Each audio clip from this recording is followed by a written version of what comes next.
안녕하세요. 25년을 벌써 장식할 마지막 달 12월이네요. 겨울인 만큼 온도가 많이 추워졌습니다.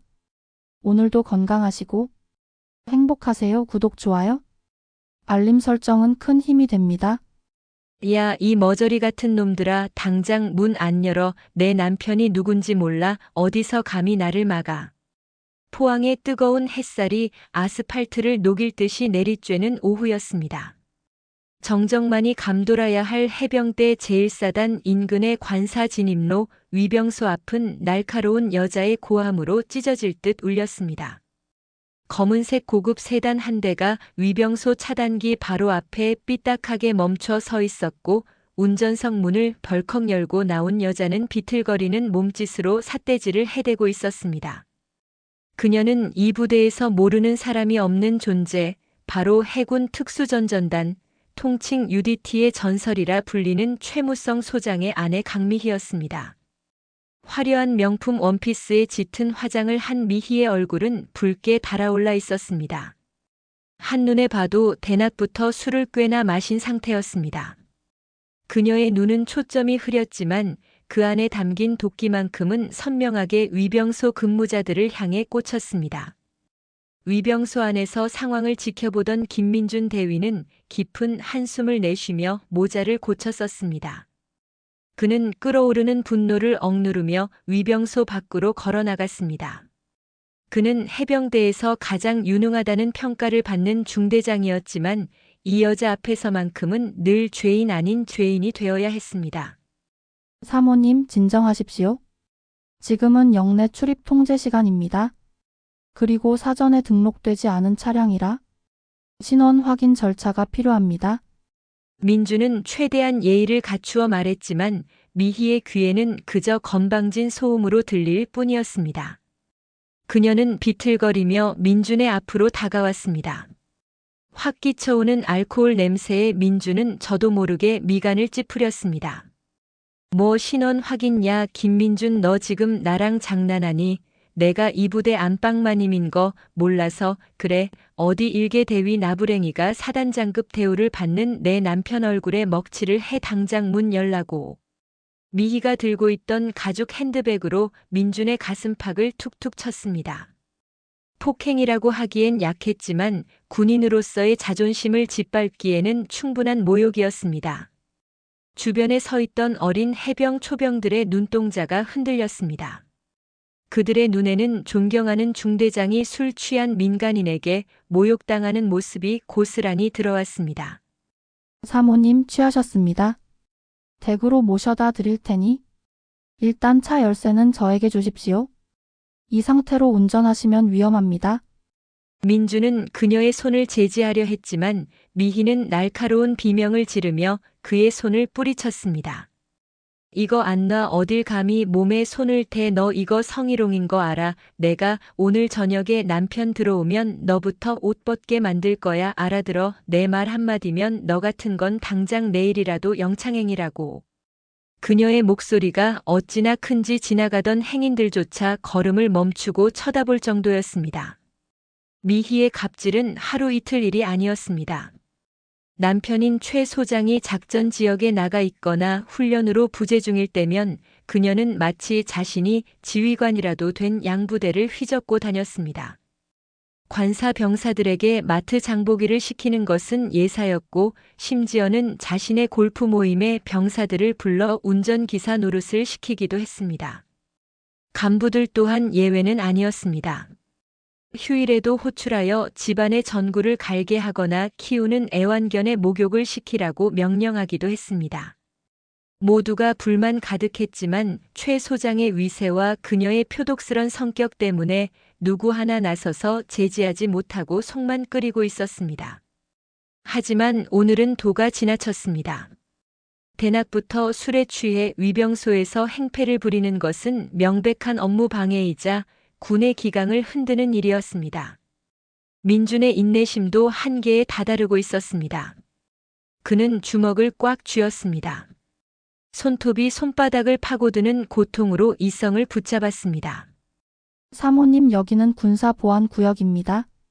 계속해서 이러시면 헌병대에 연락하여 정식으로 조치할 수밖에 없습니다. 돌아가십시오.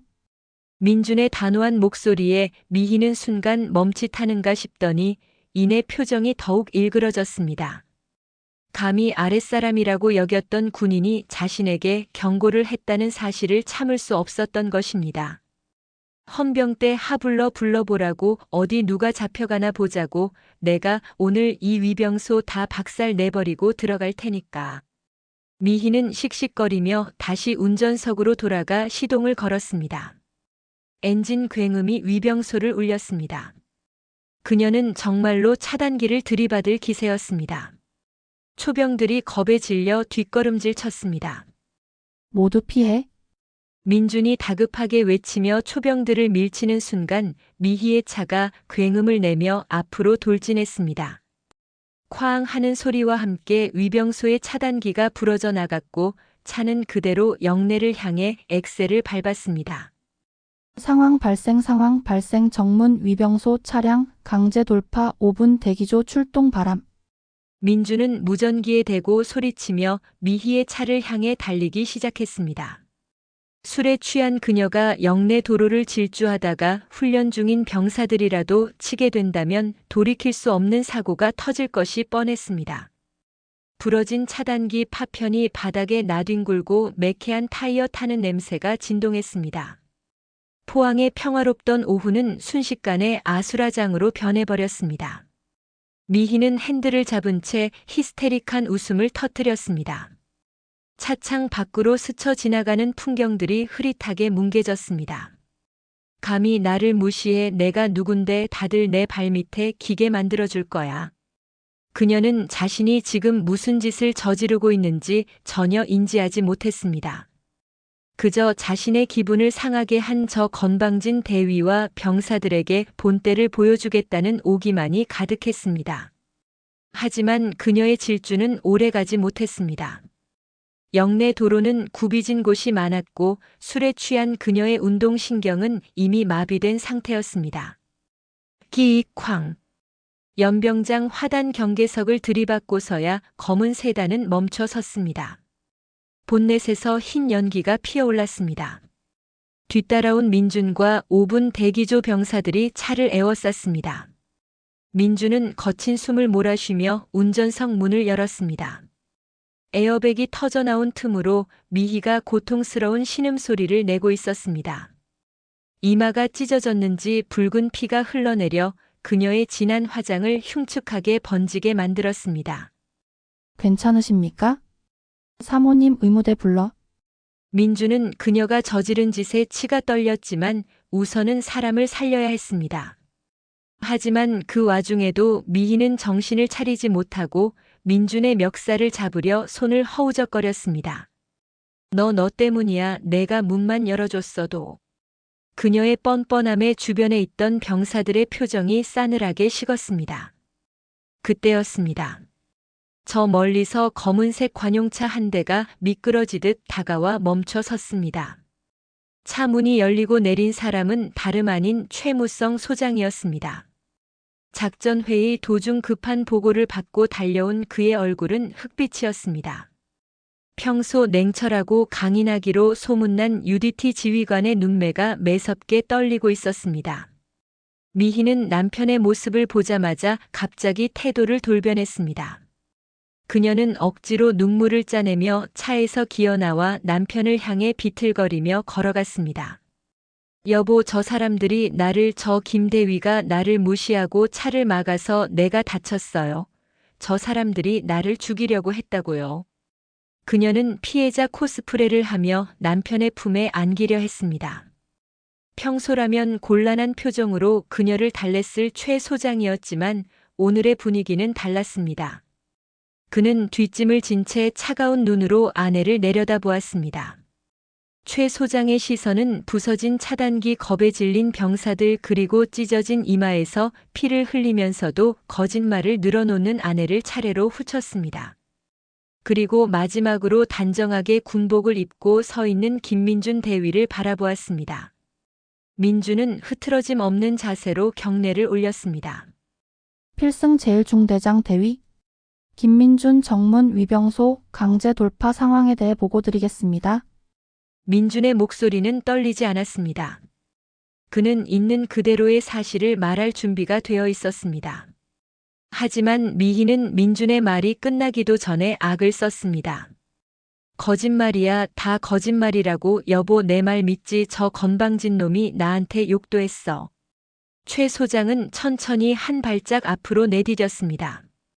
그의 입에서 나온 말은 미희가 전혀 예상하지 못한 것이었습니다. 헌병대장. 그의 뒤에 서 있던 헌병대장이 즉각 대답했습니다. 예, 소장님. 현행범이다. 민간인 신분이지만 군사시설 손괴 및 초병 위협 혐의다. 절차대로 연행해. 미희의 눈이 튀어나올 듯 커졌습니다. 뭐라고요? 여보, 당신 지금 미쳤어. 나 강미희라고 당신 아내란 말이야. 내 아내이기 전에 범죄자일 뿐이야. 끌고 가. 최 소장의 목소리는 얼음장처럼 차가웠습니다. 헌병들이 주저하며 다가오자 미희는 발악을 시작했습니다. 이거 나 어디다 손을 대? 여보, 어떻게 나한테 이럴 수 있어? 내가 당신 뒷바라지를 얼마나 했는데. 처절한 비명소리가 연병장에 울려 퍼졌습니다. 끌려가는 미희의 모습을 보며 병사들은 10년 묵은 체증이 내려가는 듯한 표정을 지으면서도 한편으로는 저 서슬퍼런 상황에 숨을 죽였습니다. 소란이 어느 정도 정리되자 최 소장은 민준에게 다가왔습니다. 김대위. 예, 소장님. 자네가 고생이 많았군. 다친 곳은 없나? 없습니다. 병사들도 모두 무사합니다. 최 소장은 짧게 고개를 끄덕였습니다. 하지만 그의 눈빛에는 깊은 고뇌와 수치심이 서려 있었습니다. 그는 평생을 조국에 바친 군인이었지만 가장 가까운 사람인 아내조차 제대로 통제하지 못했다는 자괴감이 그를 짓누르고 있는 듯 했습니다. 미안하다. 내 부덕의 소치다. 천하의 최무성 소장이 일개 대위에게 사과를 했습니다. 민준은 당황하여 손을 저으려 했지만 최 소장은 손을 들어 그를 제지했습니다. 자네가 원칙대로 행동해준 덕분에 더 큰 사고를 막았다. 고맙다. 최 소장은 그 말을 남기고 쓸쓸히 관용차에 올랐습니다. 민준은 멀어지는 차를 보며 복잡한 감정을 느꼈습니다. 권선징악이라는 말이 떠올랐지만 씁쓸한 뒷맛은 어쩔 수 없었습니다. 하지만 이것은 끝이 아니었습니다. 강미희는 그렇게 쉽게 무너질 여자가 아니었습니다. 경찰서로 인계된 그녀는 조사를 받는 내내 난동을 부리며 복수를 다짐하고 있었습니다. 가만 안 둬, 김민준, 그리고 최무성, 당신도. 내가 이 수모를 갚아주지 않고는 못 배겨. 유치장 철창을 부여잡은 그녀의 손등에 핏줄이 섰습니다. 그녀의 눈은 반성이 아닌 더 큰 도끼로 이글거리고 있었습니다. 포항의 붉은 태양이 뉘엿뉘엿 저물어가고 있었지만 부대 내의 감도는 긴장감은 여전히 팽팽했습니다. 병사들 사이에서는 사이다 같은 결말이라며 환호성이 오갔지만 민주는 알 수 없는 불안감을 떨칠 수가 없었습니다. 그날 밤 민주는 당직 사관실에 앉아 상황 일지를 작성하고 있었습니다. 창밖으로 들리는 파도 소리가 유난히 거칠게 느껴졌습니다. 태풍이 오려나 봅니다. 당직 부사관의 말에 민주는 고개를 들어 칠흑 같은 바다 쪽을 바라보았습니다. 그러게 말이다. 아주 거친 태풍이 올 것 같군. 민준의 말은 단순히 날씨만을 의미하는 것이 아니었습니다. 강미희가 불러올 후폭풍이 머지않아 이 부대를 다시 한번 집어삼킬 것임을 그는 직감적으로 느끼고 있었습니다. 다음 날 아침 예상치 못한 곳에서 연락이 왔습니다. 지역 유지들이 모인 분여회에서 탄원서를 제출하겠다는 것이었습니다. 강미희가 그동안 지역사회에 기부금을 내며 관리해온 인맥들이 움직이기 시작한 것입니다. 게다가 그녀의 친정 오빠가 유력 로펌의 변호사라는 사실이 알려지면서 사건은 단순한 군부대 난동 사건에서 복잡한 법적 공방으로 번질 조짐을 보이고 있었습니다. 민주는 주먹을 꽉 쥐었습니다. 정의가 승리한다고 믿었지만 현실은 그리 호락호락하지 않았습니다. 중대장님 사모님. 아니 그 여자가 풀려났답니다. 오후 늦게 정보과장이 전해준 소식은 민준의 귀를 의심케 했습니다. 뭐라고요 벌써 말입니까? 초병을 위협하고 시설물을 파괴했는데 구속수사가 아니고요. 불구속 수사로 전환되었답니다. 초범이고 도주 우려가 없다는 이유라는데 아무래도 뒤에서 누가 힘을 쓴 것 같습니다. 민준은 허탈한 웃음을 지었습니다. 어제 최 소장의 단호했던 모습은 무엇이었을까? 법 위에 군림하려는 자들의 힘은 군부대의 철조망보다 견고해 보였습니다. 그 시각 풀려난 미희는 병원 특실에 누워 있었습니다. 이마에 붕대를 감은 그녀는 거울을 보며 섬뜩한 미소를 지었습니다. 두고 봐. 내가 이대로 끝날 줄 알았니? 내 남편이 날 버려 웃기지 마. 내가 가진 카드가 얼마나 많은데. 그녀는 휴대폰을 들어 어디론가 전화를 걸었습니다. 여보세요, 오빠 나야. 응.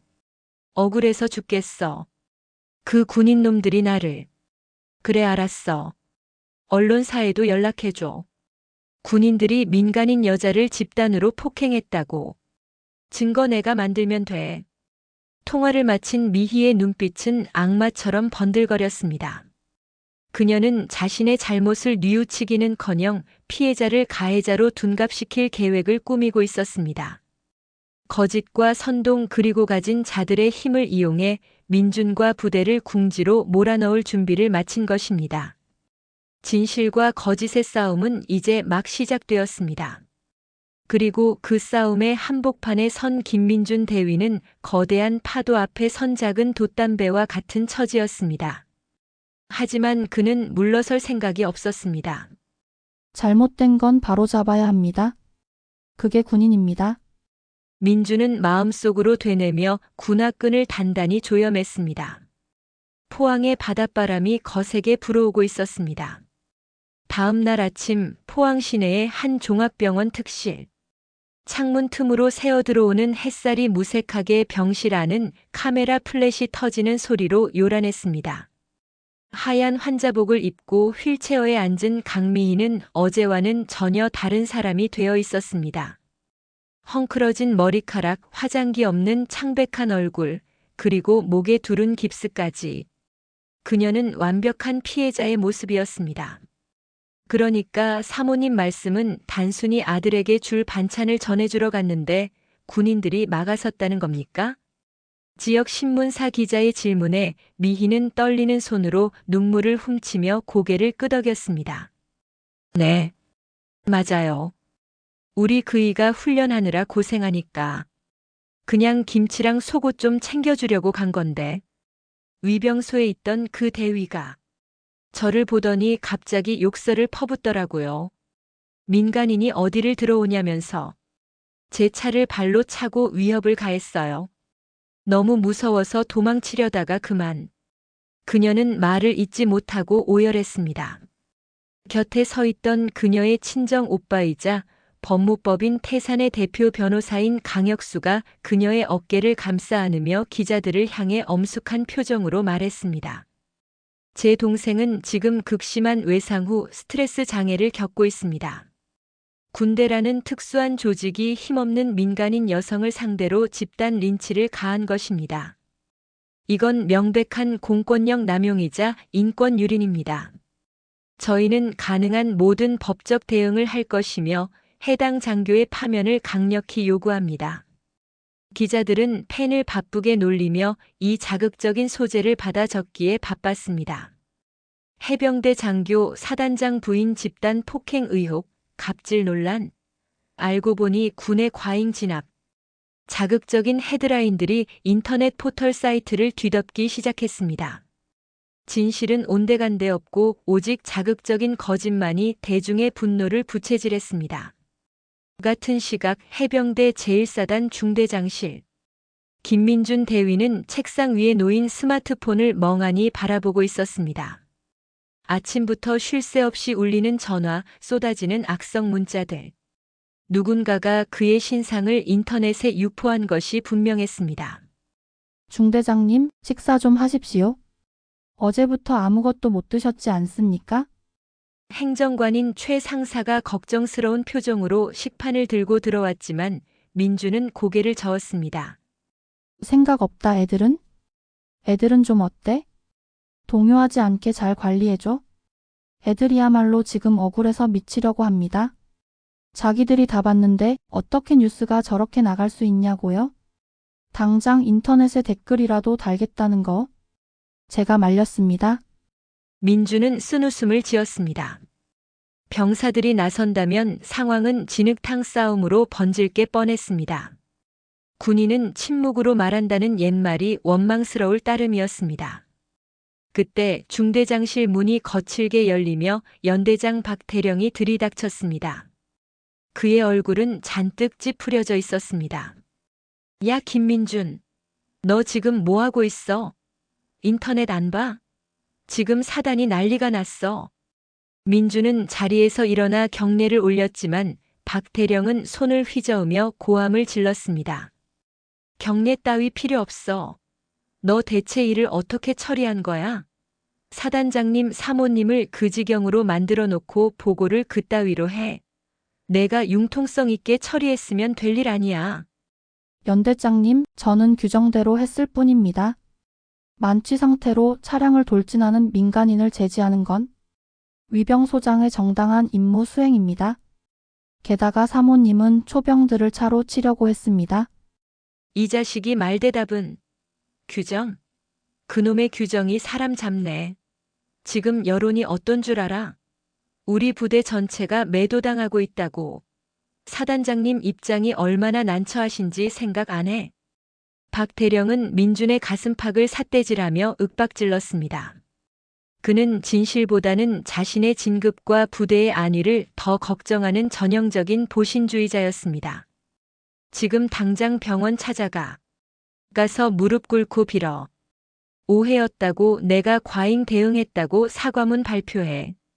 그래야 조용해져. 민준의 눈썹이 꿈틀거렸습니다.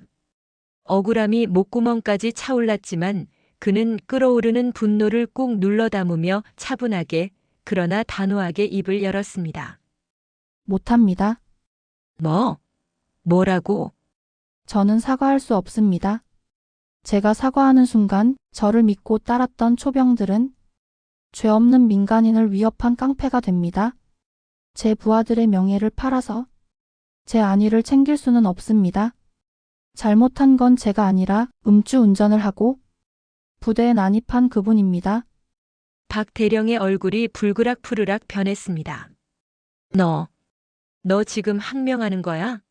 좋아, 어디 끝까지 가보자 이거지. 내가 군복 벗을 각오가 단단히 되어 있구나. 헌병 때 조사실에서 보자. 박대령은 씩씩거리며 나갔고 문이 쾅 닫히는 소리와 함께 정적이 찾아왔습니다.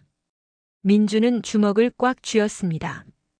손바닥에 배어나온 식은 땀이 차갑게 식어갔습니다. 오후가 되자 상황은 더욱 악화되었습니다.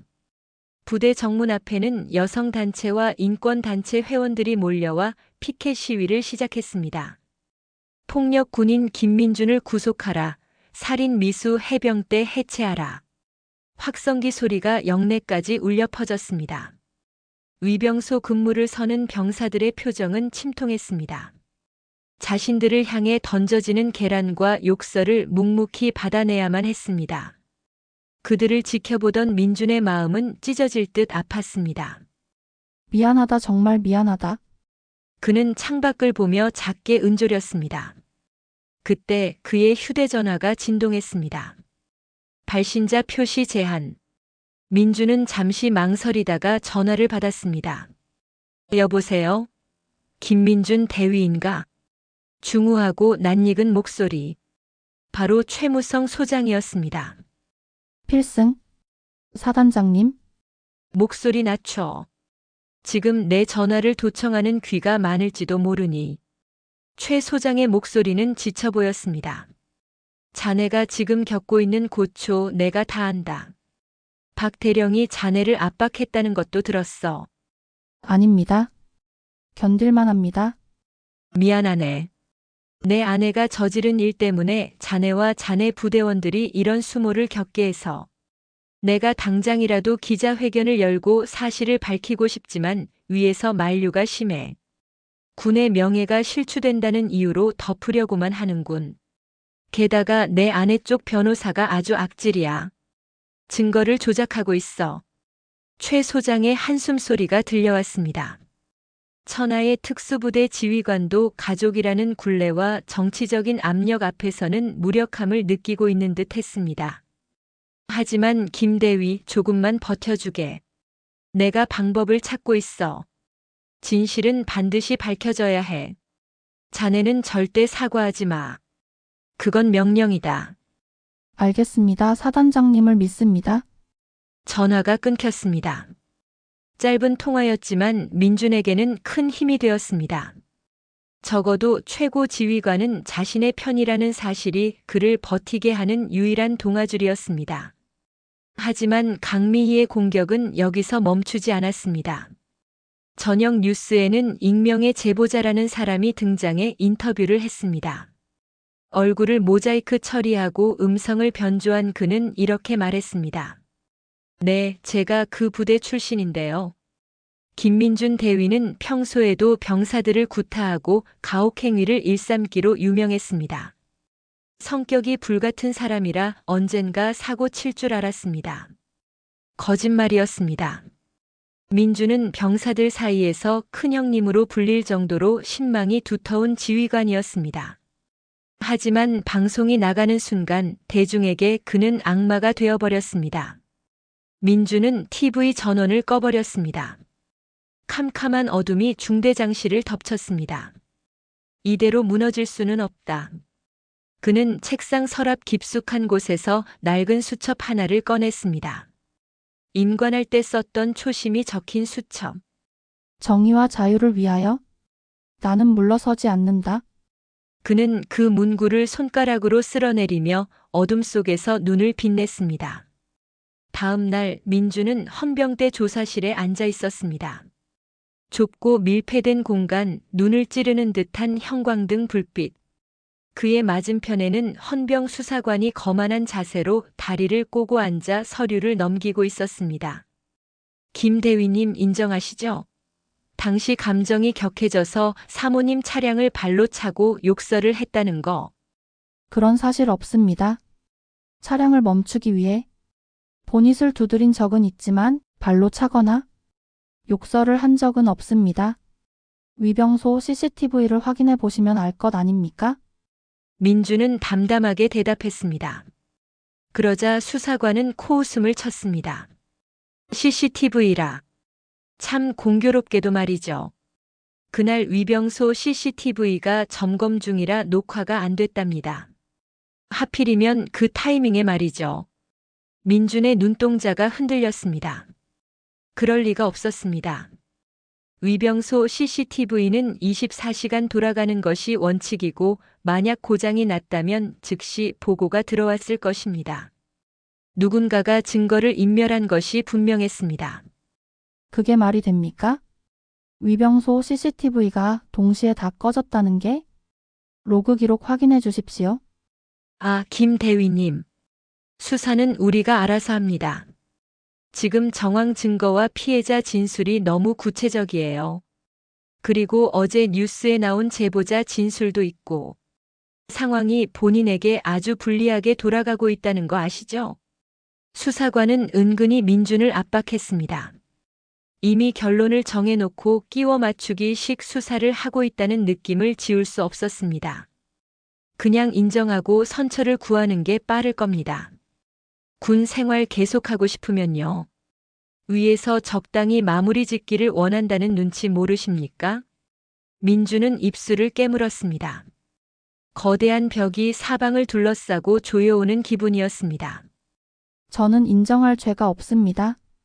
사실대로 조사해 주십시오. 그렇지 않으면 상급 부대 감찰실에 정식으로 제소하겠습니다. 민준이 강경하게 나오자 수사관의 표정이 험악해졌습니다. 이 양반이 보자 하니까. 좋습니다. 오늘 조사는 여기까지 하죠. 하지만 다음번엔 이렇게 신사적으로 안 끝날 겁니다. 조사실을 나온 민주는 터덜터덜 부대로 복귀했습니다. 해는 이미 저물어 있었고 바닷바람은 차갑게 살을 파고들었습니다. 관사로 돌아가던 길, 그는 인적 드문 연병장 구석 벤치에 앉아 담배를 한 대 물었습니다.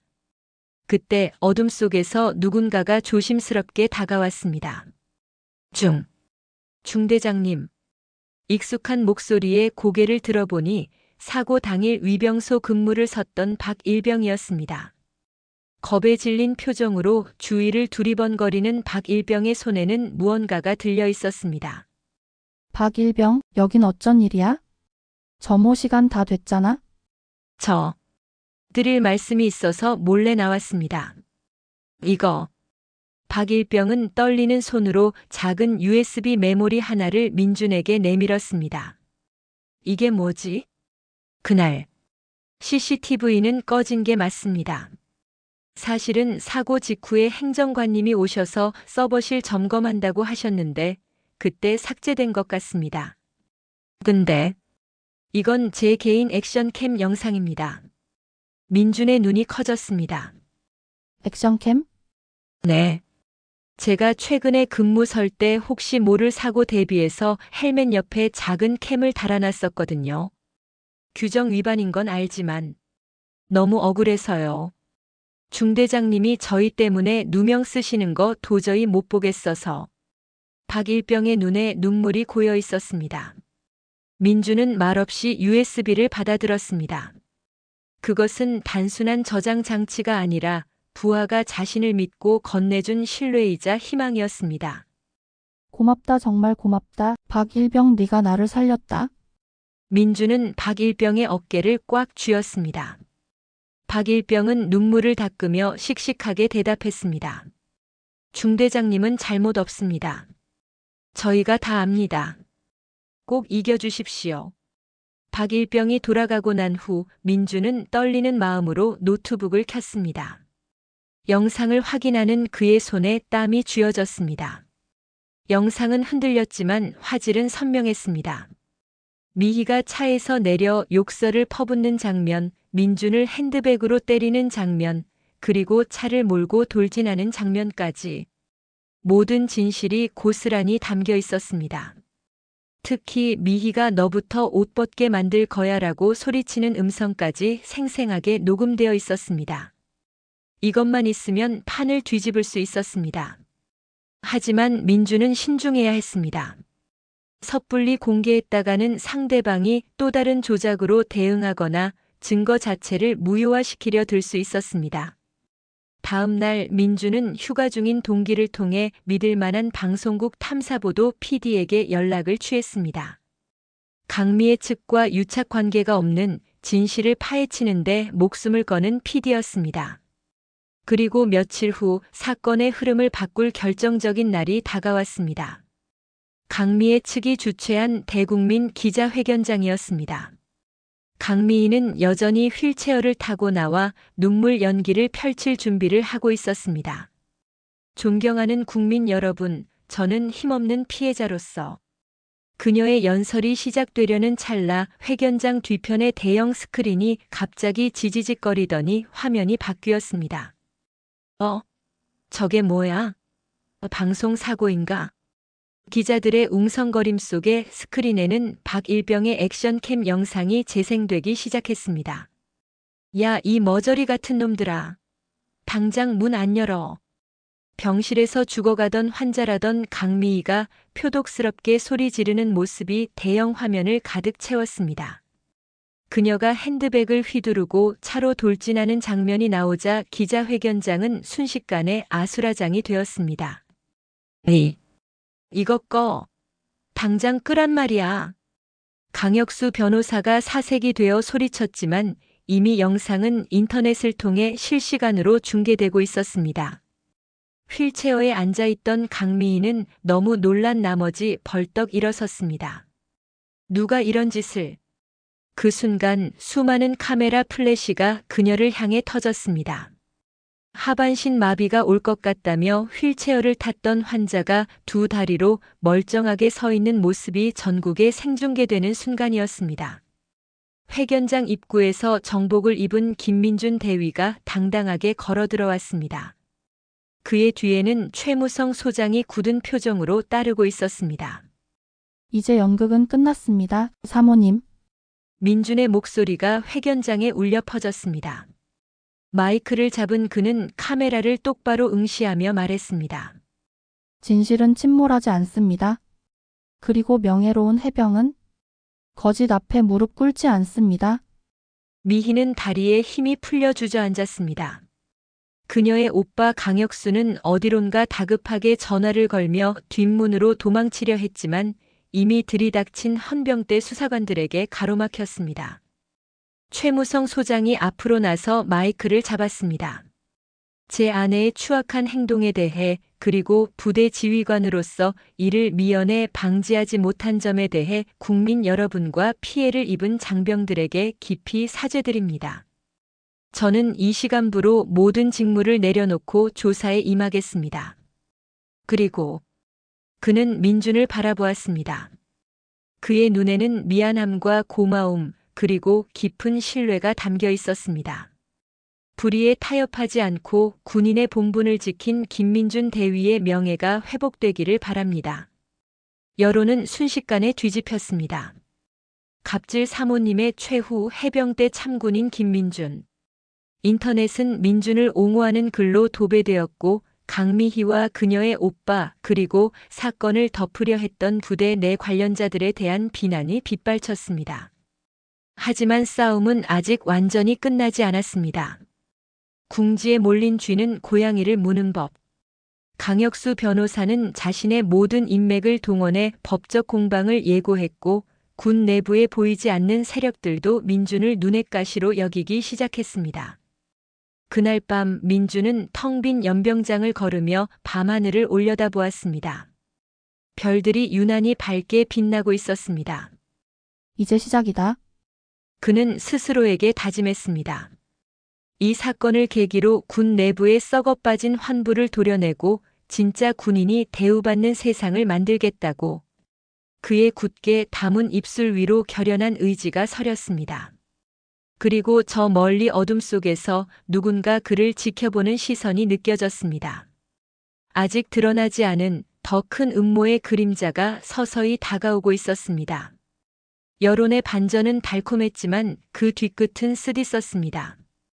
인터넷과 뉴스가 김민준 대위의 용기를 칭송하고 강미희의 갑질을 성토하는 동안 현실의 부대 안 공기는 차갑게 얼어붙었습니다. 박일병의 액션캠 영상 공개는 적들의 명치에 꽂힌 강력한 한방이었지만 그들은 쓰러지기는커녕 더욱 교묘하고 음습한 방법으로 숨통을 조여오기 시작했습니다. 강미희가 입원해 있던 병원을 빠져나간 강혁수 변호사는 즉각 대응팀을 꾸렸습니다. 그는 법전과 판례 대신 군 조직 특유의 폐쇄성과 계급 문화를 무기로 삼았습니다. 다음 날 아침 해병대 제1사단 감찰실. 민준은 좁은 대기실 의자에 앉아 있었습니다. 창밖으로 들려오는 구보 소리가 아득하게 느껴졌습니다. 철컥. 문이 열리고 감찰관이 싸늘한 표정으로 들어왔습니다. 그는 민준과 눈도 마주치지 않은 채 서류 뭉치를 책상 위에 던지듯 내려놓았습니다. 김민준 대위. 이번 사건과 별개로 귀관에 대한 복무 부적합 신고가 여러 건 접수되었습니다. 복무 부적합이라니요? 그게 무슨 말씀이십니까? 민준은 어이가 없다는 듯 물었지만 감찰관은 준비된 대본을 읽듯 말을 이었습니다. 지난달 중대 전술 훈련 당시 안전수칙 미준수 3개월 전 부식비 유용 의혹, 그리고 영내 하극상 조장 혐의입니다. 전술 훈련은 연대장님 승인 하에 진행된 실전적 훈련이었습니다. 부식비는 행정관이 영수증 처리를 완벽하게 해두었습니다. 하극상 조장이라니 말도 안 되는 억지입니다. 억지인지 아닌지는 조사를 해봐야 알겠죠. 특히 이번 사건에서 부하 병사에게 불법 촬영물 액션캠을 제출하도록 종용한 것은 지휘관으로서 보안 규정을 심각하게 위반한 행위입니다. 알고 있습니까? 적들은 사건의 본질인 강미희의 난동을 쏙 빼놓고 민준이 자신을 방어하기 위해 사용한 수단과 그의 과거 행적을 트집 잡고 있었습니다. 이른바 먼지 털기식 수사였습니다. 그 뒤에는 강혁수 변호사의 치밀한 법적 조언과 자신의 안위를 걱정하는 박 대령 같은 군 내부의 보신주의자들이 결탁해 있었습니다. 보안 규정 위반은 인정합니다. 하지만 진실을 밝히기 위한 불가피한 선택이었습니다. 그 영상이 없었다면 무고한 병사들이 가해자가 되었을 겁니다.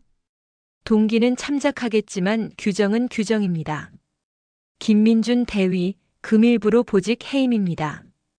조사가 끝날 때까지 영내 독신자 숙소에서 대기하세요. 외부와의 접촉은 일체 금지됩니다. 민준은 주먹을 꽉 쥐었습니다. 손톱이 살을 파고들어 피가 맺힐 지경이었습니다. 보직 해임. 군인에게 있어 사형 선고나 다름없는 말이었습니다. 알겠습니다. 명령에 따르겠습니다. 민준은 군말 없이 자리에서 일어났습니다. 억울하다고 소리쳐봐야 벽에 대고 소리 지르는 격이라는 것을 잘 알고 있었습니다. 그가 중대장실로 돌아와 짐을 챙기는 동안 중대원들은 복도에 도열해 있었습니다.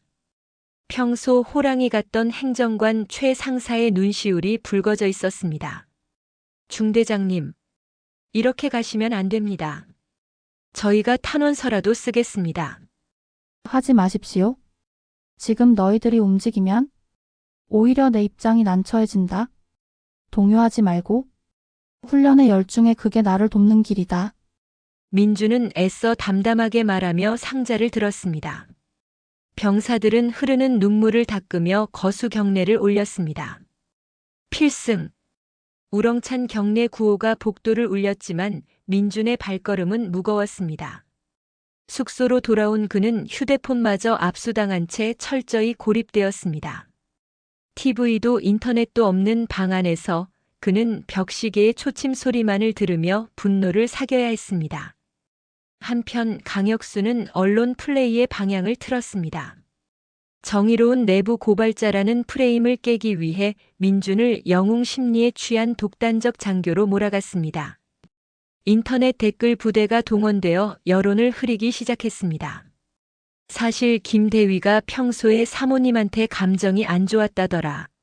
사모님이 술은 좀 마셨어도 차로 치려고 한 건 과장된 거 아니냐? 액션캠 영상도 편집된 거라던데. 진실은 다시 안개 속으로 사라지고 의심과 음모론이 그 자리를 채웠습니다. 그 시각 최무성 소장 역시 곤경에 처해 있었습니다. 아내의 일로 도의적 책임을 지고 물러나겠다고 했지만 국방부 차원의 징계위원회가 소집되면서 그의 군 생활 전체가 구정당할 위기에 놓였습니다. 최 소장은 관사 서재에 앉아 낡은 앨범을 넘기고 있었습니다. 젊은 날 피 끓는 전우회로 뭉쳤던 시절의 사진들. 그리고 그 옆에는 화려한 드레스를 입고 웃고 있는 아내 강미희의 사진이 있었습니다. 어쩌다 이렇게 됐을까? 그는 깊은 한숨을 내쉬었습니다. 아내의 탐욕과 오만은 하루아침에 만들어진 것이 아니었습니다. 자신이 훈련이다 작전이다 밖으로 나도는 동안 아내는 권력이라는 달콤한 독배를 마시며 괴물이 되어가고 있었습니다. 그리고 자신은 그것을 알면서도 묵인한 공범이었습니다. 똑똑. 서재 문이 조심스럽게 열리고 최 소장의 당번병이 들어왔습니다. 소장님, 손님이 오셨습니다. 지금은 아무도 만나고 싶지 않다. 그게 김민준 대위의 행정관 최 상사입니다. 꼭 드릴 말씀이 있다고 합니다. 최 소장은 잠시 침묵하다가 고개를 끄덕였습니다. 최 상사가 들어와 정중히 경례를 했습니다. 그의 표정은 비장했습니다. 사단장님 결례를 무릅쓰고 찾아왔습니다. 저희 중대장님, 이대로 죽이실 겁니까? 최 소장은 쓴웃음을 지었습니다. 나도 손발이 다 묶였네. 자네도 알지 않나?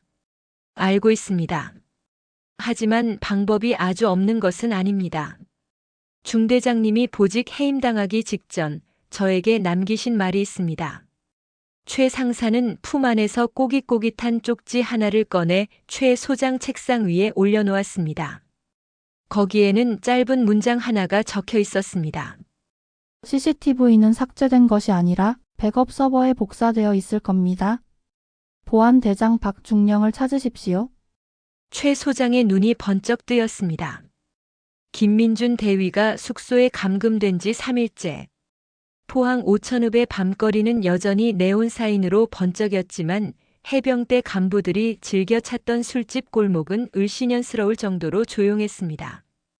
부대 전체에 떨어진 회식 금지 및 외출 자제령 때문이었습니다. 하지만 그 정막을 뚫고 은밀하게 움직이는 사람들이 있었습니다. 허름한 순대 국밥집 구석 테이블. 사복을 입은 건장한 남성 셋이 낮은 목소리로 대화를 나누고 있었습니다. 바로 김민준 대위의 동기인 정보장교 이대위, 민준의 오른팔인 최 상사, 그리고 뜻밖의 인물인 사단 주임원사였습니다. 박중령, 그 인간이 입을 열까요?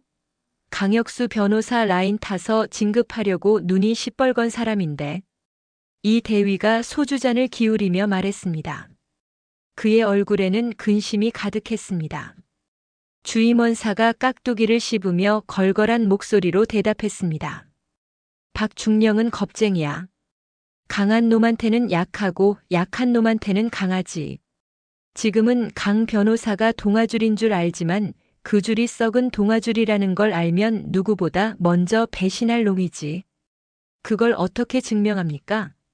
최 상사의 물음에 주임원사는 시익 웃으며 낡은 스마트폰을 꺼냈습니다. 내가 이 부대 짬밥만 30년이야.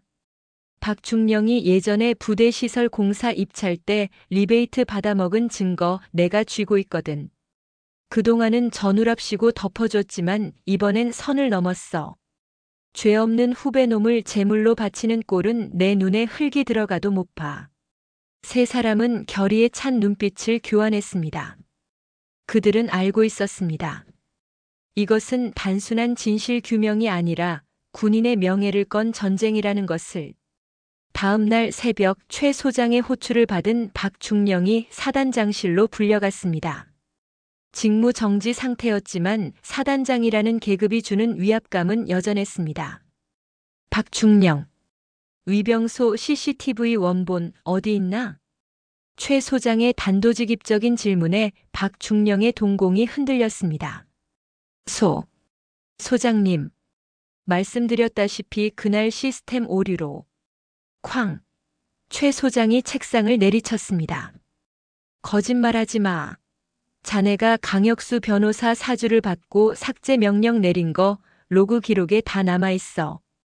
그리고 자네 3년 전 생활관 리모델링 공사 때 뒷돈 챙긴 거. 주임원사가 다 알고 있던데. 박중령의 얼굴이 하얗게 질렸습니다. 그는 덜덜 떨며 바닥에 주저앉았습니다. 살려주십시오, 소장님. 저는 그저 위에서 시키는 대로. 강 변호사가 이번만 눈 감아주면 다음 진급은 보장해준다고 해서. 지금 당장 원본 가져와. 그리고 감찰실에 가서 사실대로 진술해. 그게 자네가 살 유일한 길이야. 박중령은 울면서 고개를 끄덕였습니다. 진실의 문이 조금씩 열리고 있었습니다. 한편 독신자 숙소에 갇혀있던 민준에게도 변화가 생겼습니다. 감시를 서던 헌병이 슬그머니 방문을 열어준 것입니다. 대위님, 잠깐 바람 좀 쐬시죠. 제가 망봐드리겠습니다.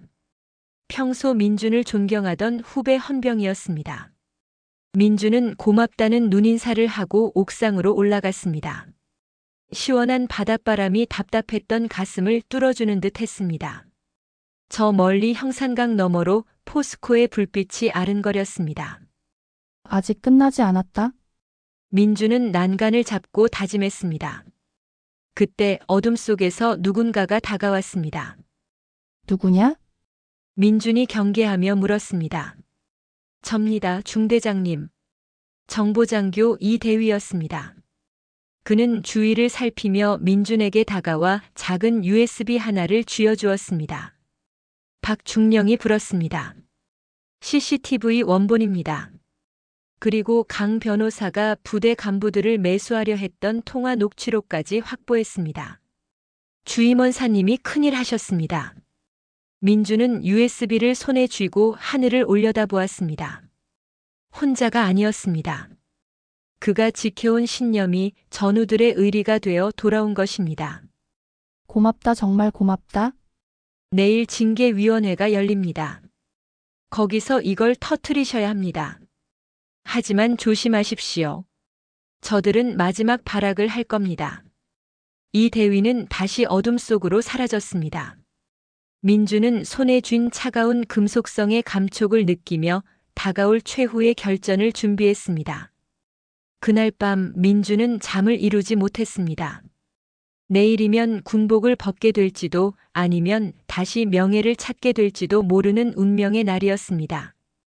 그는 정복을 꺼내 정성스럽게 다림질했습니다. 칼같이 잡힌 주름 반짝이는 계급장. 그것은 그의 자존심이자 그가 지켜야 할 가치였습니다. 운명의 아침이 밝았습니다. 해병대 제1사단 대회의실. 징계위원회가 열리는 이곳의 공기는 숨막힐 듯 무거웠습니다. 중앙 테이블에는 징계위원장인 부사단장과 법무참모, 감찰참모 등 고위 장교들이 근엄한 표정으로 앉아 있었고 그 맞은편에 김민준 대위가 꼿꼿한 자세로 앉아 있었습니다. 방청석에는 강혁수 변호사가 팔짱을 낀 채 여유로운 미소를 짓고 있었습니다. 그는 이미 위원들 중 몇몇을 포섭해둔 상태였습니다. 심의를 시작하겠습니다. 대상자 김민준 대위는 민간인에 대한 과잉 진압, 하극상 조장, 보안 규정 위반 등의 혐의를 받고 있습니다. 법무참모의 건조한 목소리로 심리가 시작되었습니다. 예상대로 그들은 민준을 몰아세웠습니다.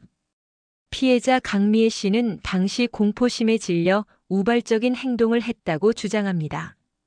그런데 대위는 사단장의 부인이라는 것을 알면서도 물리력을 행사했습니다. 이는 군의 위계 질서를 무너뜨리는 행위 아닙니까? 징계위원의 날카로운 질문에 민주는 흔들림 없는 눈빛으로 대답했습니다. 저는 사단장님의 부인이 아니라 음주운전을 하며 부대시설을 파괴하고 초병의 생명을 위협하는 범죄자를 제압했을 뿐입니다. 그 자리에 대통령이 있었다 해도 저는 똑같이 행동했을 것입니다. 말이 심하군요. 그 오만함이 바로 이번 사태의 원인입니다. 부사단장이 고함을 쳤습니다. 강 변호사는 입꼬리를 올리며 비릿한 웃음을 흘렸습니다. 분위기는 민준에게 절대적으로 불리하게 돌아가고 있었습니다. 게다가 불법적으로 취득한 영상을 유포하여 군의 명예를 실추시켰습니다. 이에 대해서는 할 말이 없겠죠? 할 말 있습니다. 민주는 자리에서 일어나 품 안에서 USB를 꺼냈습니다. 이 안에 그날의 모든 진실이 담겨 있습니다. 그리고 이 사건을 덮으려 했던 검은 커넥션의 증거도 함께 들어 있습니다. 좌중이 술렁거렸습니다. 강 변호사의 표정이 일순간 굳어졌습니다. 저게 뭡니까? 확인되지 않은 자료를 함부로 제출하는 것은 허용할 수 없습니다. 강 변호사가 벌떡 일어나 이의를 제기했지만 민주는 멈추지 않았습니다. 이 자료는 박중령이 직접 제출한 CCTV 원본과 강 변호사 당신이 우리 부대 간부들에게 압력을 행사한 녹취록입니다. 지금 여기서 재생해 주십시오. 부사단장은 당황하여 헛기침을 했습니다. 그건 절차상. 그때 대회의실 문이 활짝 열리며 누군가가 걸어 들어왔습니다. 사복 차림의 최무성 소장이었습니다. 모든 계급장을 떼어낸 그는 그 어느 때보다 작아 보였지만 동시에 그 어느 때보다 거대해 보였습니다. 사단장님. 위원들이 자리에서 일어났습니다. 최 소장은 천천히 걸어와 민준의 옆에 섰습니다. 그 USB 내가 보증하네. 재생해. 최 소장의 한마디에 회의실은 침묵에 잠겼습니다. 감히 누구도 거역할 수 없는 위험이었습니다. 결국 스크린에 영상이 띄워졌습니다. 깨끗한 화질의 CCTV 영상 속에는 강미희의 만행이 적나라하게 담겨 있었습니다. 초병들을 차로 밀어붙이는 장면, 민준의 멱살을 잡고 흔드는 장면, 그리고 박중령과 강 변호사가 통화하며 CCTV 지워버려. 돈은 섭섭지 않게 챙겨줄 테니까라고 말하는 녹음 파일까지. 회의실은 충격의 도가니에 빠졌습니다. 강혁수 변호사는 얼굴이 사색이 되어 뒷걸음질 쳤습니다. 이건 조작이야. 함정이라고. 그는 악을 썼지만 이미 헌병들이 그를 포위하고 있었습니다. 최 소장은 떨리는 목소리로 입을 열었습니다. 나는 오늘부로 군복을 벗는다. 내 아내와 처남이 저지른 죄, 그리고 그것을 막지 못한 나의 죄를 씻기 위해서다. 하지만 그는 민준의 어깨에 손을 올렸습니다. 이 김민준 대위만큼은 지켜야 한다. 썩은 환부를 도려내려는 이 용기 있는 장교마저 내친다면 우리 해병대에게 미래는 없다. 위원 여러분, 양심에 따라 판단해 주십시오. 최 소장의 눈에서 굵은 눈물방울이 떨어졌습니다. 징계위원들은 고개를 숙였습니다. 부끄러움이 그들을 덮쳤습니다. 긴 정적이 흐른 뒤 부사단장이 떨리는 목소리로 판결을 내렸습니다. 본위원회는 김민준 대위의 혐의에 대해 혐의 없음 및 정당행위로 판단한다. 또한 사건 은폐에 가담한 박중령 및 관련자들은 전원군 검찰에 고발 조치한다. 쾅, 쾅, 쾅. 의사봉 소리가 회의실에 울려 퍼졌습니다. 그것은 정의의 승리를 알리는 종소리와도 같았습니다. 민주는 참고 있었던 숨을 길게 내쉬었습니다. 다리에 힘이 풀릴 뻔했지만 그는 끝까지 자세를 흐트러뜨리지 않았습니다. 옆에 서 있던 최 소장이 씁쓸하게 웃으며 민준을 바라보았습니다. 고생했다, 김 대위. 죄송합니다. 사단장님 저 때문에 아니야. 자네 덕분에 나도 사람답게 살 수 있게 됐어. 고맙다. 회의실을 나오는 민준의 앞에는 수많은 기자가 진리를 치고 있었습니다. 하지만 이번에는 비난의 화살이 아닌 찬사와 질문 세례가 쏟아졌습니다. 강혁수 변호사는 수갑을 찬 채 끌려나갔고 그 모습은 전국에 생중계되었습니다. 그러나 민주는 인터뷰를 사양하고 인파를 해치고 나갔습니다. 그가 향한 곳은 연병장이었습니다. 그곳에는 그의 중대원들이 그를 기다리고 있었습니다. 중대장님, 병사들이 함성을 지르며 달려왔습니다. 그들은 민준을 행갈에 쳤습니다. 푸른 하늘 위로 떠오르는 민준의 얼굴에 비로소 환한 미소가 번졌습니다. 하지만 이 승리는 끝이 아니었습니다. 최무성 소장의 불명예 전역, 그리고 아직 남아있는 군 내부의 뿌리 깊은 병폐들. 민준은 알았습니다. 자신이 가야 할 길은 이제부터가 진짜 시작이라는 것을. 그리고 그 길 끝에는 더 큰 시련과 어쩌면 더 큰 감동이 기다리고 있을지도 모른다는 것을. 포항의 바다는 그날따라 유난히 푸르고 거칠게 일렁였습니다. 마치 민준의 앞날을 예고하듯이. 최무성 소장의 저녁식은 조용했습니다. 화려했던 그의 경력과는 달리 징계위원회 직후 그는 모든 명예를 내려놓고 사단장 직무를 내려놓았습니다. 군의 수뇌부는 그의 명예 전역을 허락하지 않았고 그는 불명예스러운 자진 전역의 형태로 군을 떠나야 했습니다. 이날 최 소장의 관사 앞에는 아무도 없었습니다. 아내 강미희는 구속되어 법적 절차를 밟고 있었고 그를 따르던 수많은 간부들은 등을 돌린 지 오래였습니다. 오직 김민준 대위와 최 상사 그리고 최 소장에게 마지막까지 충성을 다했던 소수의 병사들만이 그를 배웅하기 위해 자리를 지켰습니다. 최 소장은 마지막으로 정복을 입고 관사를 나섰습니다.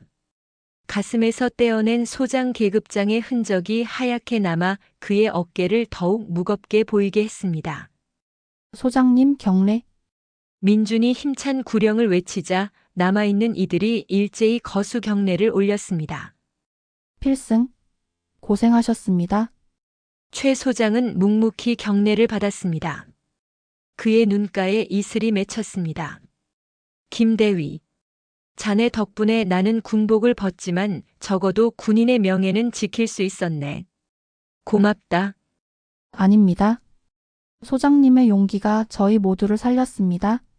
내 아내가 지은 죄, 내가 대신 속죄하며 살겠네. 자네는 남아서 군을 지키게. 자네 같은 장교가 많아져야 군대가 바로 설 수 있어. 최 소장은 마지막으로 민준의 손을 꽉 잡고 준비된 일반 승용차에 올랐습니다. 차량이 멀어질 때까지 민준과 병사들은 경례 자세를 풀지 않았습니다. 차가 멀어져 시야에서 완전히 사라지자 민준은 천천히 손을 내렸습니다. 그의 마음속에는 존경과 안타까움이 교차했습니다. 중대장님, 이제 어떻게 되는 겁니까? 사단장님 후임은요? 최 상사가 조심스럽게 물었습니다. 아직 정해지지 않았습니다. 하지만 부사단장님이 당분간 사단장 직무대행을 맡을 겁니다. 그리고 민준은 주위를 둘러보았습니다. 저는 이제부터 할 일이 많아졌습니다. 최 소장님을 위해 그리고 우리 부대의 명예를 위해. 징계위원회에서 무죄를 선고받았지만 민준이 마주해야 할 현실은 냉혹했습니다. 보직 해임에서 풀려나 중대장으로 복귀했지만 그의 주변에는 여전히 짙은 그림자가 드리워 있었습니다. 박 대령을 비롯한 사건 은폐에 가담했던 간부들은 비록 군 검찰의 조사를 받고 있었지만 그들과 함께 했던 수많은 줄들은 여전히 부대 내에 건재했습니다. 그들은 민준을 최 소장의 사람, 군 내부의 고발자로 낙인 찍고 따돌리기 시작했습니다. 사단장 직무 대행을 맡은 부사단장은 강경한 조치보다는 조직의 안정을 우선시했습니다. 그는 민준에게 형식적인 칭찬과 함께 한직이나 다름없는 사단 교육 장교 보직을 제안했습니다. 죄송합니다. 저는 계속 제1중대장으로 남겠습니다. 부대원들과 함께 남은 임기를 채우고 싶습니다. 민준이 단호하게 거절하자 부사단장의 표정은 차갑게 식었습니다. 김대위. 조직은 융통성이라는 게 필요한 법이야. 자네의 영웅적인 행동은 높이 사지만 조직의 화합을 해치는 행동은 자제해줬으면 좋겠네. 결국 민준은 중대장 자리를 지켰지만 지원은 끊겼습니다. 보급 물자가 늦게 들어오고 중대원들의 휴가 승인이 늦어지는 등 은밀한 따돌림이 시작되었습니다. 하지만 민준은 이에 굴하지 않았습니다. 그는 오히려 병사들과 함께 훈련에 매진하며 중대의 단결력을 더욱 다졌습니다. 어느 날 저녁 민준은 낡은 관사 숙소에서 한 통의 편지를 받았습니다. 발신인은 강미희. 김민준 대위에게. 당신이 이겼어. 하지만 당신도 행복할 수는 없을 거야. 내 남편은 당신 때문에 군복을 벗었고 나는 세상의 조롱거리가 됐지. 이 모든 것을 당신이 책임져야 해. 당신도 언젠가 나처럼 모든 것을 잃게 될 거야. 저주가 가득 담긴 편지였습니다. 민준은 편지를 천천히 찢어 쓰레기통에 버렸습니다. 이건 전쟁이 아닙니다. 잘못된 것을 바로잡으려는 정의였을 뿐입니다. 그는 창밖의 바다를 바라보며 조용히 은조렸습니다. 그의 마음은 편지를 받았을 때보다 훨씬 무겁고 복잡했습니다. 그가 얻은 승리 뒤에는 최 소장 부부의 몰락이라는 슬픈 결말이 있었기 때문입니다. 승자로서의 기쁨보다는 인간적인 고뇌가 그를 괴롭혔습니다. 그때 중대원 한 명이 중대장실 문을 두드렸습니다. 중대장님, 저희가 직접 만들었습니다. 병사가 내민 것은 낡은 나무로 만든 작은 명패였습니다. 해병대 제1중대장 대위 김민준.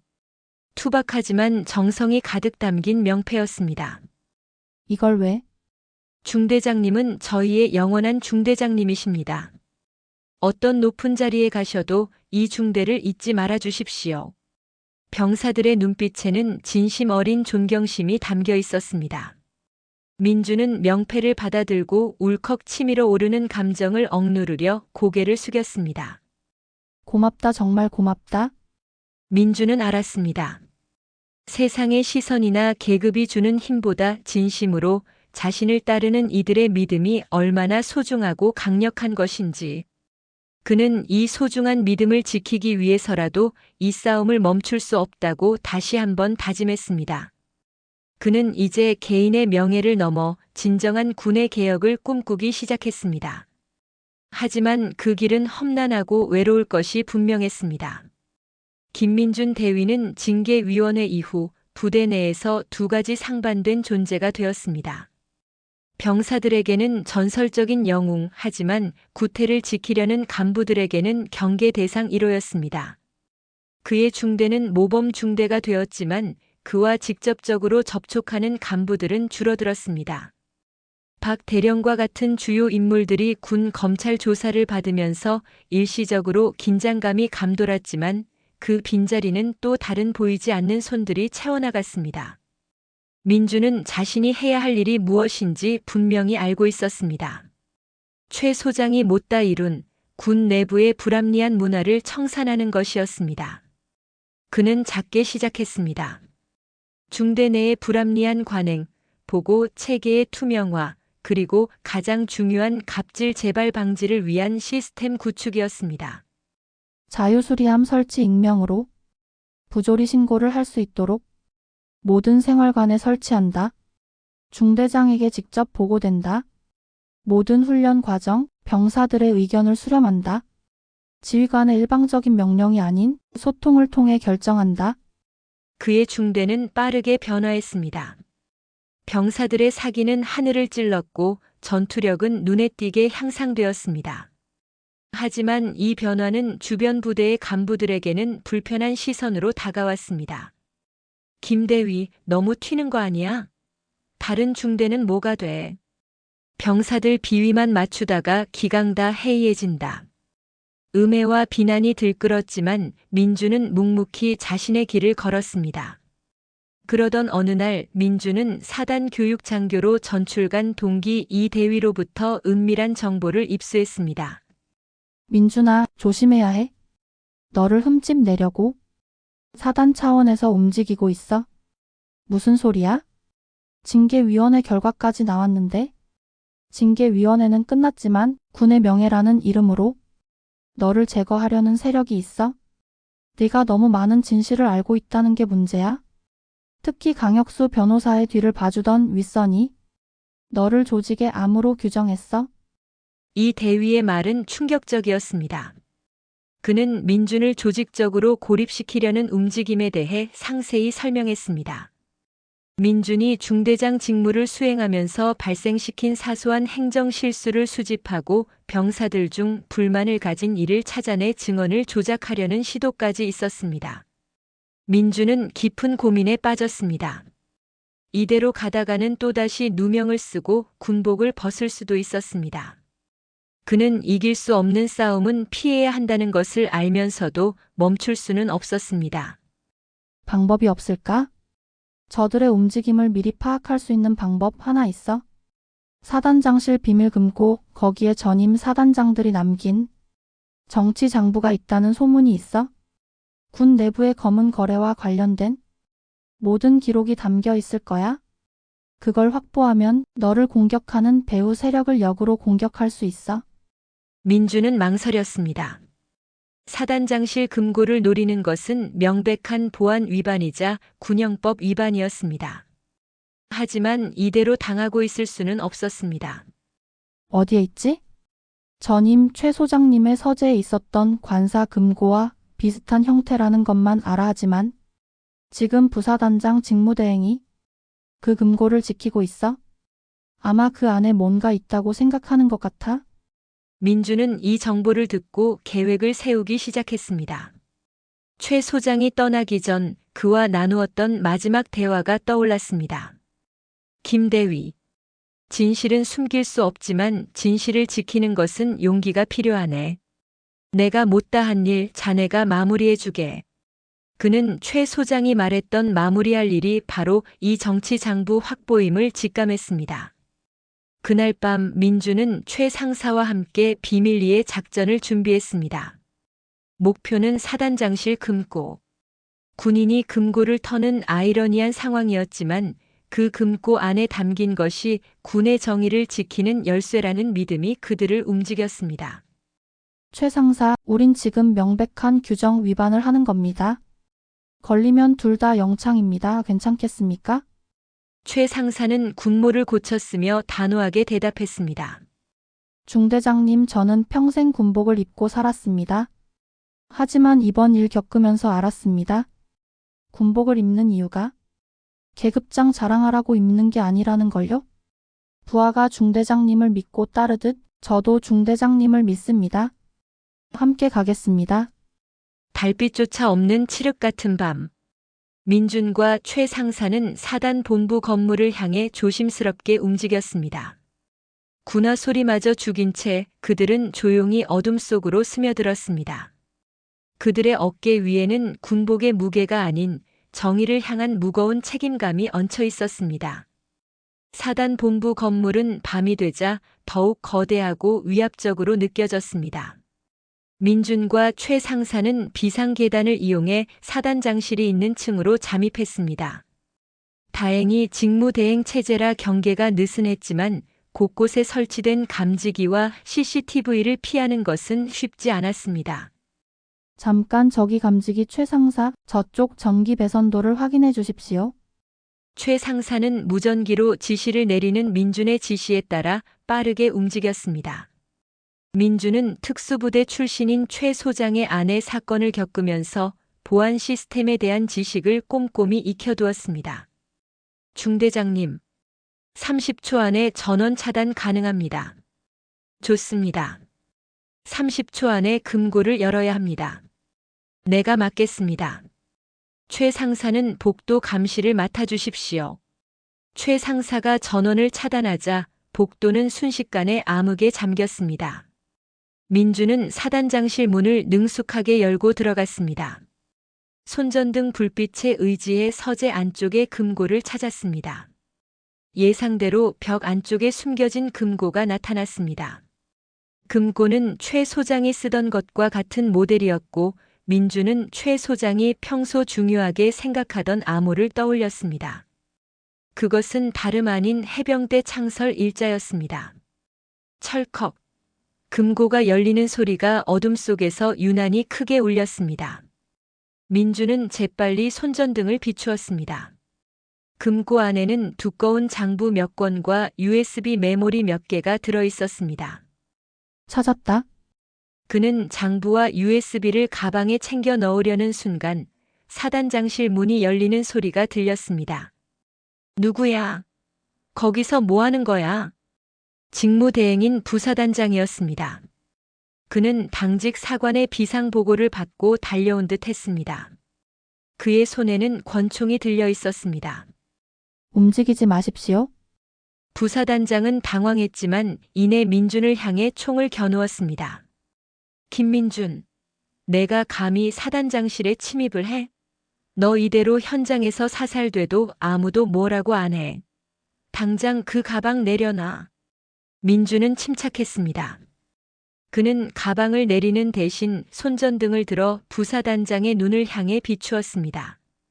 부사단장님, 저는 도둑질을 하는 게 아닙니다.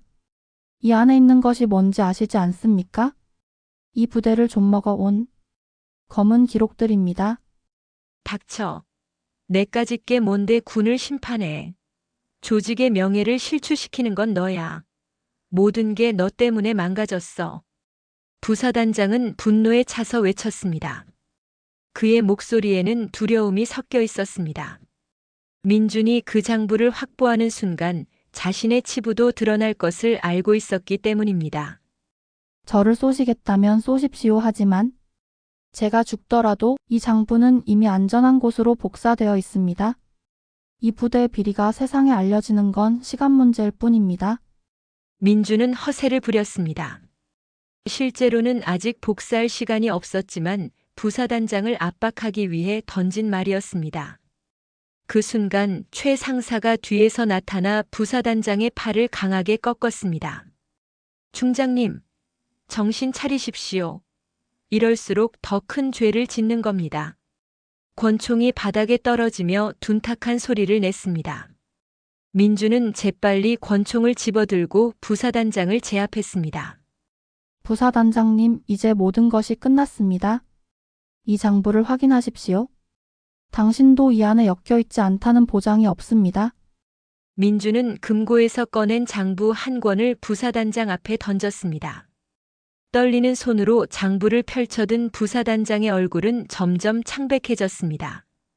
장부에는 부대시설 공사 수주비리, 진급심사 로비 목록, 그리고 상납금 기록 등 충격적인 내용이 빼곡히 적혀 있었습니다.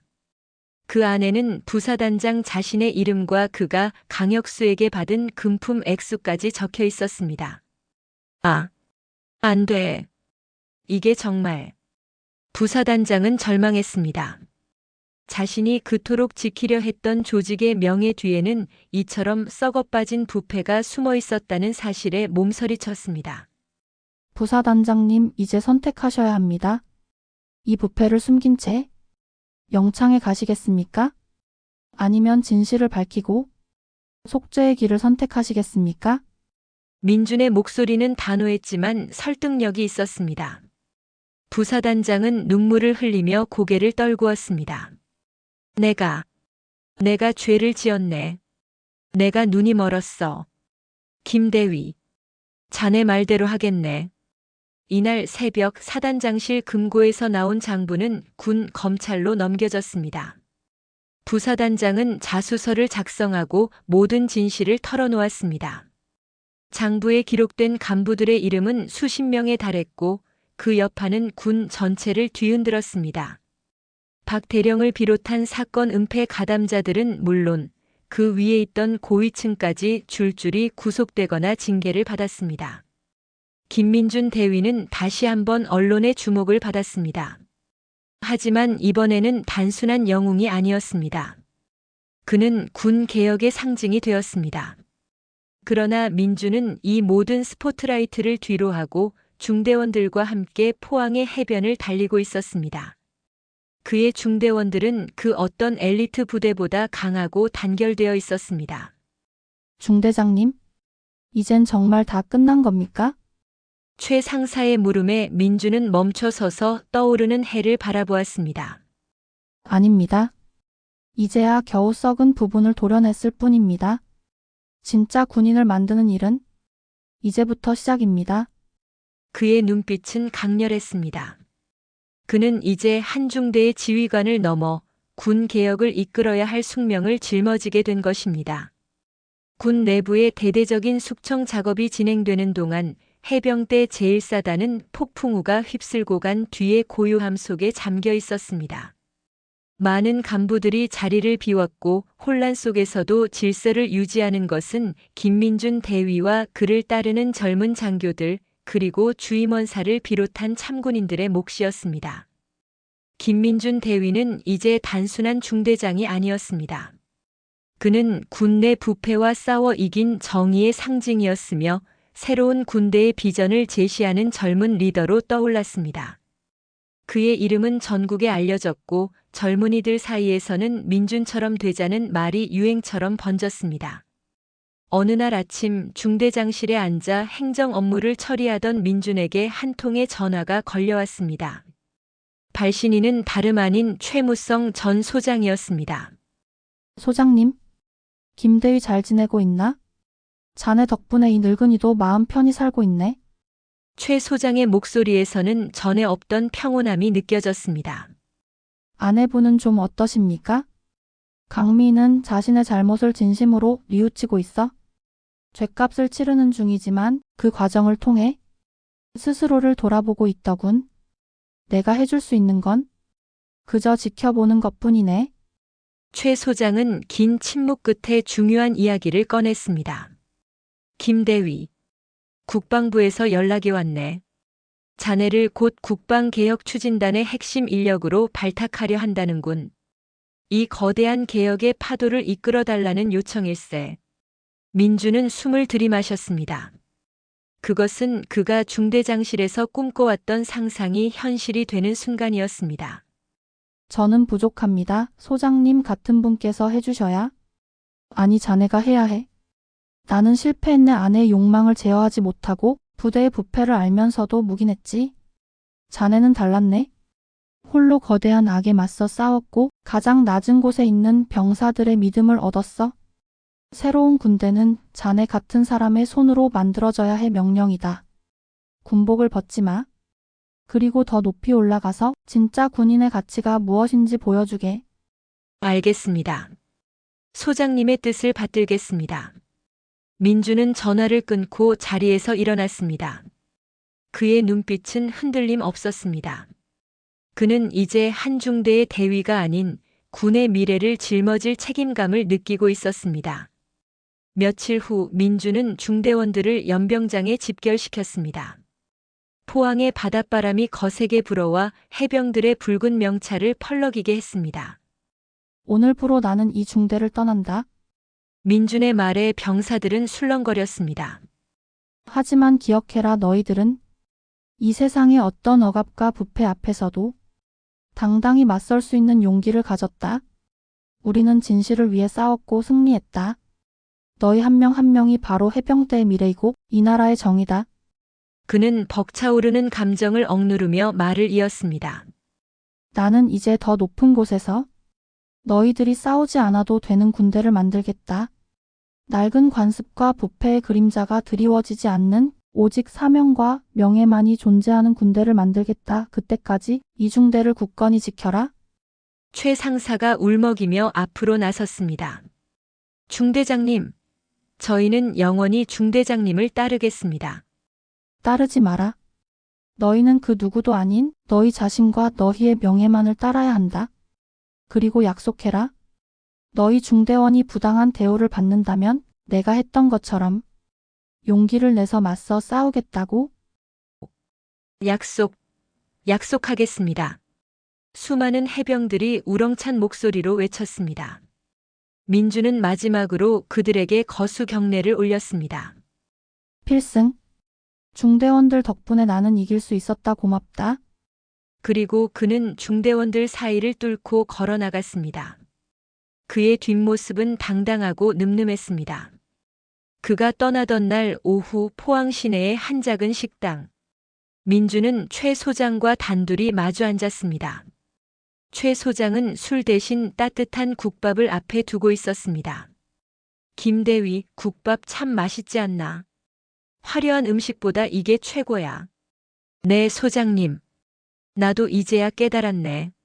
내가 지키려 했던 건 내 아내의 명예나 내 계급장이 아니라 이 수많은 평범한 사람들의 소박한 일상이었다는 것을. 나는 너무 오랫동안 높은 곳에만 있었어. 최 소장은 잠시 말을 멈추고 창밖을 바라보았습니다. 나는 아내에게 휘둘리고 부하들에게 외면당했지. 권력과 부귀가 전부인 줄 알았어. 하지만 자네 덕분에. 김대위, 자네는 내 인생의 가장 소중한 교훈이 되었네. 최 소장의 눈빛에는 진심 어린 반성과 존경이 담겨 있었습니다. 민주는 잔을 들어 올렸습니다. 소장님, 당신이 마지막에 보여준 용기는 수많은 젊은이들에게 큰 감동을 주었습니다. 당신은 군복을 벗었지만 진정한 영웅으로 남으셨습니다. 두 사람은 말없이 잔을 부딪혔습니다. 몇 년 후 김민주는 국방부 개혁추진단의 핵심 인물로 승승장구하며 군 내부의 비효율과 부패를 척결하는 데 주도적인 역할을 했습니다. 그는 병사들의 인권을 최우선으로 하는 정책을 추진했고 투명성과 원칙을 새로운 군의 핵심 가치로 만들었습니다. 그의 노력 덕분에 군대는 이전과는 비교할 수 없을 만큼 투명하고 정의로운 조직으로 거듭났습니다. 그리고 포항. 해병대 제1사단 정문 앞에는 여전히 위병소 초병들이 굳건히 서 있었습니다. 그들의 헬멧 옆에는 작은 액션캠이 달려 있었는데 이제는 규정에 따라 모든 상황을 기록하는 필수 장비가 되었습니다. 어느 맑은 날 한 남자가 위병소에 찾아왔습니다. 수척해졌지만 평온해 보이는 얼굴, 바로 최무성 전 소장이었습니다. 그는 위병소 근무자들에게 깍듯이 인사를 하고 손에 든 봉투 하나를 건넸습니다. 봉투 안에는 두툼한 현금과 편지가 들어 있었습니다. 이건 몇 년 전 나의 아내가 이곳에 저지른 모든 손해를 복구하는 데 써주었으면 좋겠네. 그리고 이 편지는 그날 근무했던 모든 병사들에게 전해주게. 편지에는 이렇게 적혀 있었습니다. 나의 오만함이 당신들의 젊음과 명예에 상처를 주었습니다. 평생 사죄하며 살겠습니다. 당신들의 용기와 원칙을 존경합니다. 당신들이 이 나라의 진정한 영웅입니다. 최 소장은 마지막으로 위병소의 경례를 올리고 조용히 발길을 돌렸습니다. 그의 발걸음은 더 이상 권력자의 거만함이 아닌 한 인간의 겸손한 성찰이었습니다. 몇 년 뒤 해병대 제1사단의 연병장. 전역을 앞둔 최 상사가 마지막으로 민준에게 전화를 걸었습니다. 민준은 이미 별을 단 장군이 되어 있었습니다. 축하한다. 최 상사 이제 편히쉬게. 장군님, 덕분에 저는 명예로운 군 생활을 마무리합니다. 마지막으로 드릴 말씀이 있습니다. 말하게. 저희 모두 단 한순간도 그날의 진실과 장군님의 가르침을 잊지 않았습니다. 저희는 영원한 해병입니다. 그리고 우리가 지킨 이 땅은 영원히 정의로울 겁니다. 민주는 미소를 지었습니다. 그 모든 고난과 시련 그리고 희생이 헛되지 않았음을 확인하는 순간이었습니다. 그의 눈앞에는 포항의 붉은 노을이 아름답게 물들고 있었습니다. 권력과 부패에 맞선 한장교의 용기는 결국 모두의 마음속에 진정한 교훈과 영원한 감동으로 남아 군의 역사를 새로 썼습니다.